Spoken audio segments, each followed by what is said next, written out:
Doutora Maitê Pimentel vai conversar conosco sobre hormônios e pressão arterial. Se ela vai falar, é porque eles têm correlação e a gente vai aprender. Mas tudo bem? Hoje é você que tem programa à noite, né? Lindo. Vamos juntos, Tudo bem, vamos juntas. Tudo bem, doutora Maitê? Tudo bem, e você? Também. Tem relação, então?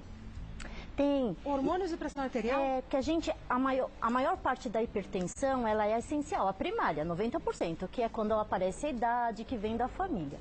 Mas, em alguns casos, a gente tem por causa de hormônios, por causa de defeitos da anatomia do rim.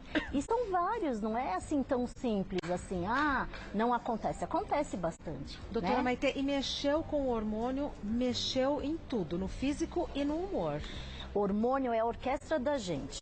Então, dependendo das nossas ações, da nossa respiração, da nossa consciência, de tudo que a gente faz, até o pensamento, ele vai modificar hormônios do corpo. Até o pensamento? Até o pensamento da gente. Então, a gente tem os receptores e a gente vai modificando tudo. Por isso que a nossa cabeça é o mais importante. Quando a gente até está numa situação de estresse, mas a gente tem calma, a gente consegue se concentrar, a gente passa por aquela situação de uma forma mais saudável. Até hipertensos, né? Se a pessoa está muito nervosa, muito estressada, o pico de pressão piora. Né? Porque o cortisol é o hormônio do estresse que pode aumentar a pressão. Desequilibra tudo. Desequilibra tudo, né? Tá. Então vamos lá. Ó, esses nomes são estranhos, né? Não sei nem falar os nomes. Mas a gente explicando, a gente vai entendendo. Catecolaminas. A gente tem uma glândula em cima do rim que chama adrenal. Ela produz vários hormônios. Ela produz esses hormônios catecolaminas, que é quando a gente, por exemplo, vê um ladrão. Que pupila dilata, taquicardia, aumenta a pressão, você quer correr. Então, os hormônios que aumentam a pressão, eles estão na adrenal. Se tem um excesso disso, é aquela palavra feia ali, feocromocitoma. Então, existem distúrbios de tumorzinhos, benignos ou malignos nessa glândula, em que você produz mais esses hormônios. E qual que é o sintoma? É paciente geralmente jovem, de 20 a 50 anos, que começa a ter pico de pressão alta. Você fala, é estranho, a pessoa tem 20 anos de idade e está tendo pressão alta. E começa a ter flushing, rubor facial, fica vermelho. Já viu pessoa que fica nervosa e fica vermelha? Sem nunca ter tido antes. Sem nunca ter tido antes. Tá. Aí tem que investigar. Outro hormônio chama aldosterona, também é produzido na glândula adrenal. E se está em excesso, chama hiperaldosteronanismo. A gente tem também o pico de pressão e a pessoa tem sintomas de baixo potássio, ela fica com parestesia, formigamento na mão, fica trêmula, fica sempre meio cansada. Então, pessoas que estão com pressão alta e têm formigamentos e muito cansaço, precisa investigar, não só em jovem, mas também pode acontecer nas idades, todas as idades, até adulto e idoso também. A renina também é um hormônio que aumenta a pressão alta. O cortisol, hormônio do estresse, também aumenta a pressão. Então tem uma doença que é a síndrome de Cushing. Eu já falei várias vezes, né? Essa doença, ela produz o cortisol em excesso em 2 lugares, ou na hipófise ou na adrenal. E essa doença faz com que as pessoas aumentem o peso, estrias, então a barriga fica com umas estrias bem largas. Homens e mulheres? Homens e mulheres, a face mais em lua cheia, calvície, cai cabelo, picos hipertensivos e aumento da glicemia, né? Então, se a pessoa descontrolou, do nada engordou, do nada começou a ter uma pressão alta, está caindo o cabelo, não é tão normal, então tem que investigar uma causa para isso, seria o cortisol. E hiperparatireoidismo. Parece tireoide, mas é porque o a paratireoide ela está grudada aqui na glândula tireoide, são 4 glândulazinhas, que não tem nada a ver com a tireoide. Tem a ver com o distúrbio do cálcio, ela que faz a absorção do cálcio. Então, se tiver em excesso, a pessoa pode ter cálculos renais. Então, pessoas em casa têm crises de cálculo renal, tem gente que não investiga, fala, na minha família tem, meu pai tem, eu também tenho. Não, gente, existem causas que você pode ter pressão alta, crises de cálculo renal e osteoporose precoce, porque essa doença ela rouba cálcio do osso, ele fica esfareladinho e o cálcio vai passando pelo rim. Osteoporose precoce, que idade para ser precoce? Tá. A osteoporose é muito característica, ótima pergunta, quando a mulher entra na menopausa. 50, 45, 50, ainda mais se ela não se alimentou muito bem na fase, de você estar formando o ósseo. Então, as crianças, os adolescentes são é a fase que tem que tomar muito leite, né? Quando a gente tem uma osteoporose precoce, tem que investigar, inclusive, hipertireoidismo. Tireoide trabalhando em excesso dá osteoporose. Em homens, a maior causa de osteoporose é tabagismo. Mulheres também, mas em homem, como não tem a menopausa, que é a principal causa, o tabagismo é a principal causa. Perfeito. Acho que a gente tem outra tela, Tem né? mais. É muito nome feio, né, Rê? Não, mas vocês explicando, a gente entende tudo. Ah lá. O hipertireoidismo, né? Então a glândula da tireoide está aqui, a nossa borboletinha. Quando ela está trabalhando desesperadamente, em excesso, a gente fica nervosa, estressada, taquicardia e, consequentemente, pode dar uma hipertensão, né? A cafeína não é doença, não é hormônio, mas as pessoas usam cafeína, né? No dia a dia, tomando café ou suplementos para fazer atividade física, que as pessoas usam, né, para poder dar energia. Só que o excesso de cafeína, ele pode dar hipertensão, ele pode dar arritmia cardíaca. Já vi gente passar mal. Recente, aliás, como eu tenho visto, de tomar cafeína para treinar. Em treino, né? E tem taquicardia e fica trêmulo, né? Tem gente que horrível. desmaia. E refrigerante? O refrigerante também tem um pouco de cafeína. E o chá também tem cafeína. E energético pior ainda, que tem cafeína com taurina junto, né? Aí você fala, mas eu não posso tomar café? Pode, a gente pode até 6 a 8 xicrinhas de café por dia, que concentrado tá bom, né? por dia. Tá bom, né? Tá bom. Remédios para asma.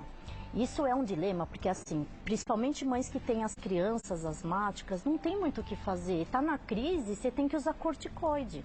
E o corticoide é uma das medicações que aumentam muito a pressão e aumenta a glicemia também.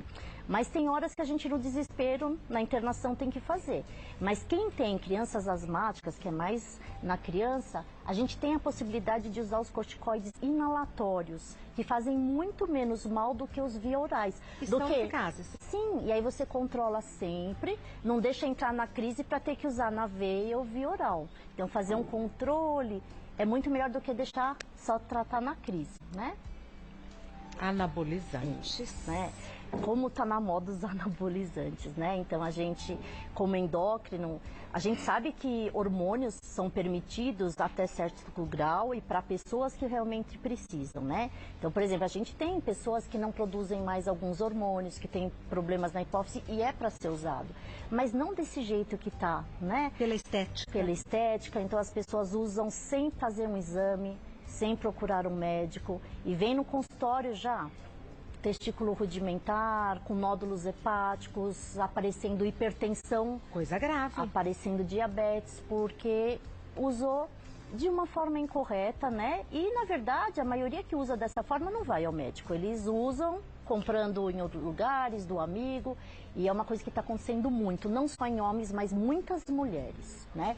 Eu peço, alerta a todos vocês, tomem cuidado, não é para usar assim de qualquer forma. Se a mulher, por exemplo, tem um aumento do clitóris, não regride, então não é uma coisa que dá para reverter. Mas, doutora Maitê, existe um jeito de oferecer anabolizante, né? Da pessoa comprar sem ter muita noção, né? Sabe, me engana que eu gosto. Exatamente. O que é anabolizante? Quando eu posso falar, não, eu não vou tomar isso porque isso é anabolizante. Anabolizantes são hormônios, né? O corpo é feito de vários hormônios. Quando a gente usa tudo no limite, que é o fisiológico, que é o dentro da normalidade, o corpo responde de forma saudável. Quando a gente usa em excesso para ter a estética bonita, corpo sarado, aí é que faz mal. Então, por exemplo, uma mulher que está na menopausa, ela tem que usar hormônios, sim, indicado, lógico. Mas uma mulher que não está e toma em excesso para ficar, né, com o corpo mais bonito, isso talvez não faça tão bem. Então, a gente tem outras técnicas para secar gordura, ganhar máscara, suplementação, remédios que abrem receptores que não são anabolizantes. Lógico, a gente vai ter um resultado mais devagar. Mas eles virão. Mas virão e com saúde. Isso. Né? Isso. Problemas renais. Jovem com hipertensão não pode, vou tomar o remédio igual do meu pai. Gente, jovem tem que procurar. E você sabe que eu tenho uma amiga da faculdade, ela foi comigo por causa de dor abdominal, não sei o quê. A gente fez uma tomografia, ela não tinha um rim. Essa história... Descobriu? Descobriu. Na tomografia? Sim. Por quê? Um rim faz o papel de 2. Então, se você não faz um exame, às vezes, de imagem, o exame de sangue vem normal, que é a ureia-creatinina. Existem defeitos no rim, anatômicos, que um é pequenininho, outro é maior, pode causar hipertensão, rins policísticos. Tem um rim que chama enferradura, que o rim é assim, né? Aí uma boquinha junta com a outra, parece uma ferradura. Tem um rim chamado empanqueca, que nome engraçado, que ele é a formação, os dois rins juntam-se num só. Então, existem vários fatores que você não descobre se você não investigar direito. Então, problemas renais também causam hipertensão. Tá. Temos mitos e verdades, peço que você me espere um minutinho. Mitos e verdades com a doutora Maitê Pimentel, começando agora. Doutora Maitê Pimentel, é mito ou verdade que todos os tipos de pílulas anticoncepcionais aumentam a pressão arterial? Mito. Né? Então, na verdade, as pílulas à base de estrógeno, as mais comuns, elas podem sim aumentar um pouquinho a pressão. Até o rim, depois de 5 anos que usa anticoncepcional, aumenta uns 5%. Olha que engraçado, né? E isso acontece porque o fígado produz mais renina, que é um hormônio que aumenta a pressão, e porque retém um pouquinho de líquido anticoncepcional. Então, tudo que aumenta um pouco o peso, aumenta um pouco a pressão, né? Mas é um risco relativo, então você, menina jovem que está usando, não fique tão assustada. Lógico, converse com o seu médico. Mas mulheres acima de 35 anos, tabagistas e que já tiveram pré-eclâmpsia, uma história muito grave de hipertensão na família, é que a gente precisa suspender alguns tipos de anticoncepcional. Tá certo.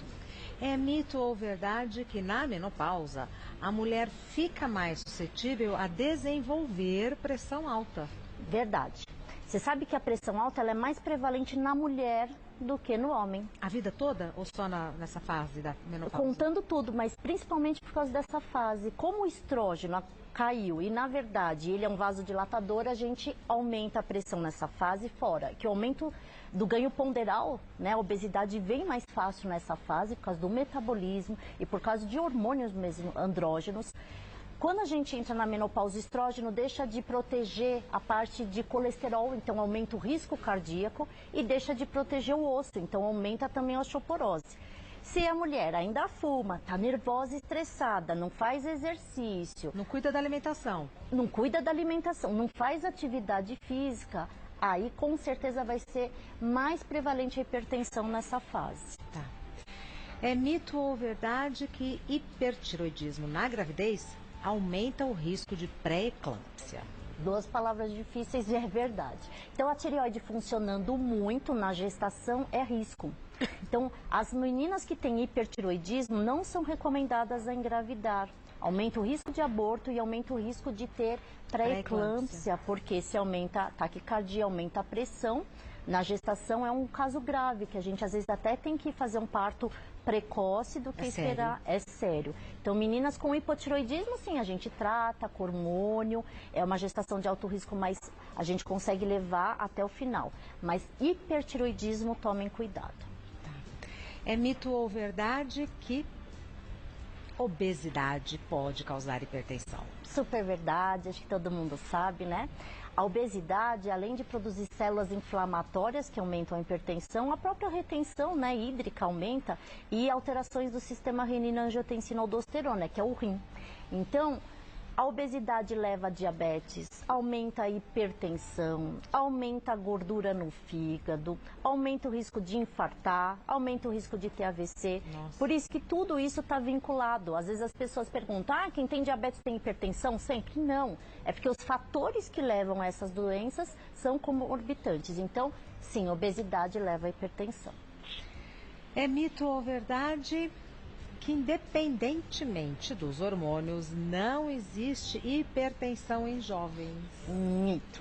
Seria né? bom se fosse verdade. Verdade. Né? Então, jovens, tomem cuidado. Jovem com hipertensão, é lógico que aumentou muito a hipertensão em jovem por causa de obesidade, inclusive em crianças que a gente não tinha tanto. Mas sempre suspeitar nas doenças renais que a gente conversou, existem doenças congênitas, coartação de aorta, existem defeitos do padrão de inserção do ureter. Então, existem várias coisas que a gente não vê tanto, mas que não é para deixar. Eu estou hipertenso, eu estou comendo só errado, eu tenho que diminuir o sal da minha comida. A gente tem que sempre investigar, tá? E jovens, tomem cuidado, as mães. Qual que é o limite, por exemplo, de sal que a gente pode dar para o nosso filho que não faça mal, né? O adulto é em torno de uma colher de sopa, quem não tem hipertensão. Criança é metade, 2,5 gramas de sal. Muito pouquinho. Muito pouco. E aí você fala, então na cozinha eu não posso jogar sal? Sim, muito mais porque às vezes se a criança come salgadinho, bolacha, todos esses alimentos industrializados, artificiais, eles têm muito sódio, refrigerante. Mesmo com sabor de doce. Mesmo com, né, uso de adoçante. Muitas vezes, com adoçante tem mais sódio, né? Tomar cuidado nessas porções industrializadas, qual é a quantidade que você, mãe, tem que tomar cuidado para o seu filho comer por porção? Menos que 7% de sódio por porção. Então fica a dica, já não use esses condimentos para temperar, não use sal na comida em excesso, porque a gente acaba às vezes comendo sal por outra via, né? Embutidos tem sal, por exemplo.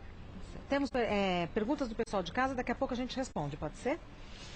Perguntas do pessoal de casa para a doutora Maitê, começando com a Marcela, que diz: o aumento da pressão por causas hormonais pode diminuir o desejo sexual da mulher e do homem? Pergunta interessante, né? A gente pode falar assim, eu tô com dor de cabeça, é por causa da pressão alta e não quero ter relação sexual, não é? Pode ser uma causa, mas assim, a menopausa, ela baixa muito a libido, né? Então, a vontade sexual diminui, a lubrificação diminui, por isso que às vezes a gente tem que fazer a reposição. E nesses casos, se tiver a pressão, também interfere. Interfere no homem, interfere na mulher também, né? Porque interfere na saúde, né, doutora Maitê, pelo que eu entendi? Sim, mas no homem tem uma causa. Alguns remédios para pressão, eles fazem vasodilatação peniana, então eles diminuem a ereção. Né? Isso não acontece na mulher, mas no homem tem que falar, tô tendo esse distúrbio de ereção, porque o médico pode trocar o remédio antihipertensivo. Ótimo. Mais uma pergunta. Daniela, na semana passada, comecei a tomar um remédio para hipertiroidismo e a minha pressão passou a ficar muito baixa. Isso é comum no começo do tratamento? Perfeito, Daniela. Então, como o hipertiroidismo é tudo acelerado, você começou a baixar esse hormônio, tudo vai diminuir. A frequência cardíaca, a pessoa não fica tão nervosa, abaixa a pressão. Então, isso é um sintoma que acontece no começo do tratamento. Daniela, não se assuste, mantenha a medicação. Lógico, tem que aferir a pressão, mas não suspenda por causa disso. Tudo que a gente não começa um remédio, de tudo, né? Para emagrecer, para fazer exercício, para alguma doença, até o anticoncepcional, no começo, nos primeiros 3 a 7 dias, é estranho. É estranho para o corpo, ele está se adaptando àquilo. Então as pessoas não podem ter tanto medo. Eu tomei o remédio, fiquei com... Calma, vamos tomar o segundo, vamos tomar o terceiro. Até pílula no começo pode dar alguma coisa. Sim, então nunca suspenda por causa de alguns sintomas como dor de cabeça e náusea. Dá um pouquinho mais de tempo para o organismo se acostumar. Às vezes pode ser psicológico? Também, tem muitas pessoas que têm medo de tomar remédio e aí somatizam, né? Então a gente, quando faz estudos de remédios, se dão certo ou não dão, a gente sempre tem o placebo, é o que não é nada, é farinha. Só para a pessoa achar que está tomando. E muitas vezes os relatos são, esse remédio fez bem, eu me senti melhor ou melhor, e não tem nada, você vê como o psicológico interfere. Ângela, por que geralmente quem tem diabetes também tem hipertensão? Verdade, Ângela. Porque assim, são doenças muito prevalentes, né? Todo mundo conhece alguém com diabetes ou com hipertensão, é hereditário, né? E quando você aumenta o peso, fuma, não faz exercício, não se alimenta com saúde, tem doenças hereditárias juntas, você aumenta os dois. Por isso que é comum a gente ver pessoas diabéticas também hipertensas. Mas não é que diabetes leva a hipertensão ou hipertensão leva ao diabetes. Paula, há 4 meses, comecei a ter crises de pressão baixa com alguns episódios de desmaio. Depois de alguns exames, o médico me disse que tenho a doença de Addison. O que é isso? É grave? Você sabe que tem algumas coisas que às vezes as pessoas sentem por tanto tempo e não vão investigar. Você já viu, Rê, pessoas que às vezes desmaiam do nada.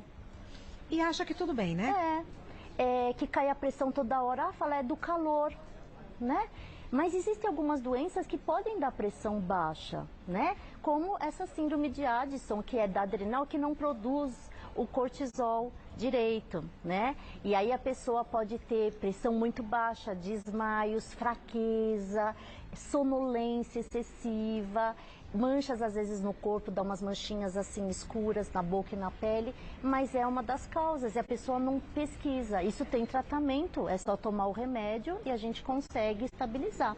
Então, Paula, não é uma doença tão grave, não fica assustada, tem tratamento sim, tá? Outra coisa, eu acho que é bem legal falar isso. Tem uma síndrome chamada síndrome vasovagal. Síndrome? Vasovagal, muito comum. Pessoa que leva um susto e desmaia. Já viu? Já vi. Contou uma história, pum, desmaiou. Pessoa militar, que tá lá em forma há muito tempo De repente, pé. pá. Ou tá no casamento, eu já vi madrinha que desmaiou, não é? Cai assim? Cai. Modelo que tá Boa. cai. Pessoa que tá na praia, né? Ou sauna, um lugar muito abafado e cai. Isso é uma síndrome chamada vasovagal do nervo vago. Que você tem que fazer um teste, chama tilt test. Põe a pessoa numa cama, test? bonitinho. E ele vai modificando, porque é essa alteração da modificação da pessoa, né, de levantar, deitar, é que ativa essa síndrome. Então, pessoas que têm isso, tem que investigar, isso não é normal. E nesses casos, tem que deitar. Pessoa que tem isso, tá, já vai desmaiar, tá sentindo, tem que deitar, levantar a perna para cima, tá? E aumentar a hidratação, se possível, beber bastante líquido. E o tratamento é o quê? Medicamentoso? Existe tratamento medicamentoso, tá? Até um remédio que é um paroxetina é usado para isso. Hidratar muito a pessoa e nessas situações a pessoa já tem que começou a passar mal, tem que sentar ou deitar. Não pode esperar, porque cai mesmo. É interessante, né? Doutora Maitê Pimentel é médica endocrinologista. O site da doutora Maitê é endoc.com.br. Instagram da doutora Maitê é @maitê_endócrino. Maitê é MAITHE, com TH, Maitê com THE, _endócrino. Se tiver disponibilidade, vai ter uma palha italiana gigante caprichadíssima. Não sei se tem disponibilidade. Obrigada. Se tiver, vai ser um prazer recebê-la. Tá belíssima, Ai, como você sempre. adorei. Vai com Deus, meu amor. Obrigada, Até sempre. mais, viu? Sempre, sempre.